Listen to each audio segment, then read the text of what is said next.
Book of the Week, Good to Great by Jim Collins. Hi, welcome everybody. It's Jason Barlow, RMT, and I'm here today as your therapist and as your coach to help you transform any stress, tension, and pain into health, happiness, and vitality. One of the ways I like to help my patients understand where some of the stress, tension, and pain might be coming from is that it might be beyond just the physical sphere of the body. You know, you've slipped, bang, fall, bumped your body and sustained an injury. It could well be something emotionally that you're experiencing through your relationships or some past emotional trauma that you may be carrying. And this is a big part of the reason why I like to educate people, share these books of the weeks. And another element that we can't ignore is, especially if you're an entrepreneur and a business owner like myself, is the emotional attributes that can come from the ups and downs cycle, so to speak, of business. Now, this is a business book, but I would say you can apply this to any area of your life. In fact, if you Google it and check it out, there's actually, I believe, a YouTube video. I want to say it was New York.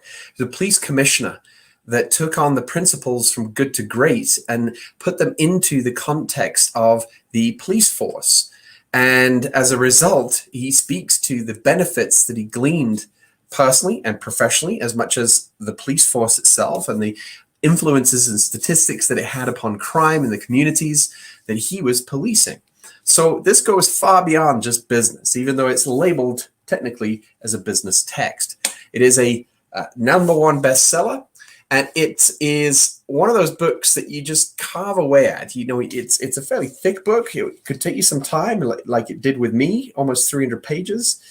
But just carve away, just take a chapter a week or something like that. And there's a lot of material to it that you just let that soak in your mind for the week and apply it before you move on to the next principle. But essentially what he's done is he's looked at some of the most successful businesses over the course of time. Now this book, let me just clarify when this was actually written. This book came out 2001. So he's specifically been looking at the companies up until, that point in time, late 90s. And what he looked at in particular when he went to the stock market and looked at companies that continue to just progress over many, many years, they went and examined those companies and explored in particular what were the fundamental principles that took them from good to great and that they were able to sustain and maintain over a given, decades, as opposed to a few lucky months and a few lucky years. So I'm going to read a little bit here from the actual back of the book. So Built to Last, it's defining management study of the 90s, showed how great companies triumph over time and how long-term sustained performance can be engineered into the DNA of an enterprise from the very beginning. See why I'm reading this? That was a way better description than I could have done. But what about the company or a person that is not born with great DNA? So remember, we can always take this personally too. And how can good companies, mediocre companies, even bad companies achieve enduring greatness? So for years, the question preyed on the mind of Jim Collins, the author. Are there companies that defy gravity and convert long-term mediocrity or worse into long-term superiority? And if so, what are the universal distinguishing characteristics that cause a company to go from good to great? So using some tough benchmarks, Jim Collins and his research team identified a set of elite companies that made the leap to great results and sustained those results for at least 15 years. How great? After the leap, the good to great companies generated cumulative stock returns that beat the general stock market by an average of 7 times in 15 years. Better than twice the results delivered by a composite index of the world's greatest companies, including Coca-Cola, Intel, GE, and Merck. The research team contrasted the good to great companies with a carefully selected set of comparison companies that failed to make the leap from good to great. What was different? Why did one set of companies become truly great performers while the other set remained only good? Over 5 years, the team analyzed the histories of all 28 companies in the study.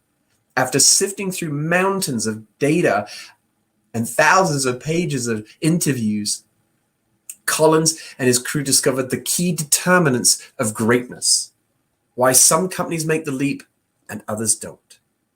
So I think from this, you can start to understand how we could substitute the word company for people, and how this could apply to you on a personal level. So like I said, these principles are not just standalone to business.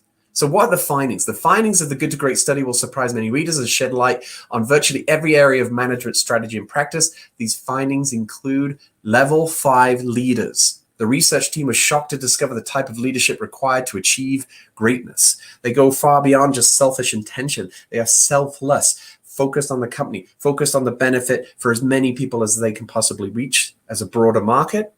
The hedgehog concept. To go from good to great requires transcending the curse of competence. And within that, I love how he describes about getting the right person on the right bus. That indeed, they would take time to figure out who before they would determine what that who was going to be doing. They would figure out who in the company was going to fulfill the best role that they possibly could, that indeed they may even move positions within the company or even possibly let them go because they were not aligning to their potential, or they just didn't have an interest in this other area and so forth. But again, he just explains it in far better terms than I can. A culture of discipline, when you combine a culture of discipline with an ethic of entrepreneurship, you get the magical alchemy of great results. Technology accelerators. Good to great companies think differently about the role of technology. The flywheel and the doom loop. Those who launch radical change programs and wrenching restructurings will almost certainly fail to make the leap. Book of the week, Good to Great, Jim Collins. I took this as personal advice that I could apply into my day-to-day life. You can apply this into your sports teams, and definitely within any business that you may be running, or within what you may be part of. You might not be the business owner, but maybe a business owner that you work for might be intrigued to learn more about this. And what's the best way to learn about it? Show an example. I'm a big advocate that you are ultimately an example for those around you.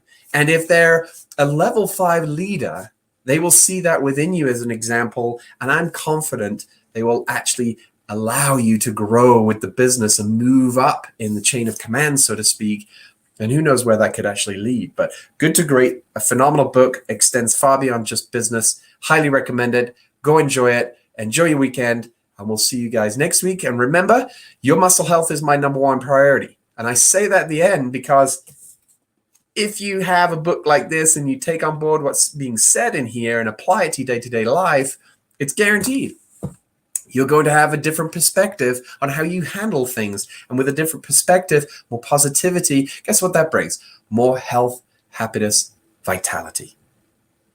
So thank you very much. Remember, go to my website whilst you still can, jasonbarlowormt.com. Get a free digital copy of my book, The 15-Step Playbook for Pain Relief. Or go to Amazon and you can get a paperback edition from there if you prefer.